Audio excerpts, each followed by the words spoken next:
Bene, buonasera a tutti, benvenuti alla festa in onore della Madonna Stella Maris di Capocomino. Come mia consuetudine apriamo subito lo spettacolo rivolgendo un caloroso applauso al comitato organizzatore, ma grosso, anche laggiù in fondo. Hanno lavorato tantissimo, visto che gli avete fregato tutte le cozze, vabbè, buon pro, anche loro l'hanno fatto per questo. Questa è la giornata dedicata alle tradizioni popolari della Sardegna, alle danze, alla musica e al canto. Avremo anche il canto questa sera qui a Capocomino, a sorpresa anche per il comitato. Il comitato non sa che qui stasera ospiterò un cantante molto bravo che fa parte di un gruppo musicale col quale ho l'onore di lavorare, però le sorprese teniamole un po' nascoste e teniamole per dopo. La sorpresa però più importante di questa sera, secondo me, è il gruppo che sto per presentarvi. Un gruppo che proviene da una frazione qua vicino, una frazione di Budoni, esattamente da San Lorenzo, e loro secondo me sono i protagonisti di questa sera, e li ho avuti protagonisti il 4 agosto in occasione di una manifestazione regionale che io da 21 anni organizzo a Budoni, che è una rassegna mini folk, e io li ho voluti anche questa sera perché oltre che essere piccolini sono anche molto ma molto bravi. Sto parlando del gruppo Mini Folk di San Lorenzo di Budoni, applauso per loro.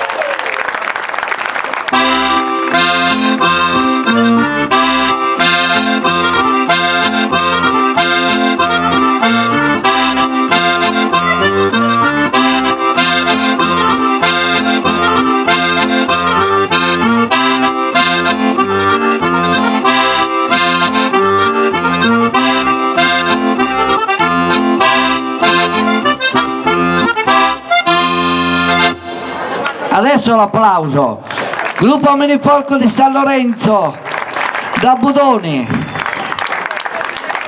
Questi sono i protagonisti di domani, quelli che tramanderanno la danza e la musica della loro terra, della nostra terra, in questo caso di Budoni. E un applauso ovviamente va a tutti i genitori che dedicano tanto tempo, e ovviamente ad Angelina che è dietro le quinte ma è quella la più grande protagonista. Fate un grande applauso, perché seguire tanti bambini, insegnare la danza sarda, che vi giuro io che la seguo da 30 anni non so ancora fare un passo, e qualche volta mia moglie mi costringe, però l'ho pestata un paio di volte e ho visto che si era assegnata, ha detto lascia perdere, se no ci rimetto le dita nei piedi. E invece loro, così piccolini, vedrete quanto sono bravi, accompagnati questa sera da Giovanni Magrini all'organetto diatonico, su Ballito, il gruppo Mini Folk San Lorenzo di Budoni. Applauso per loro, grazie.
Bravissimi, gruppo Mini Folco San Lorenzo di Budoni.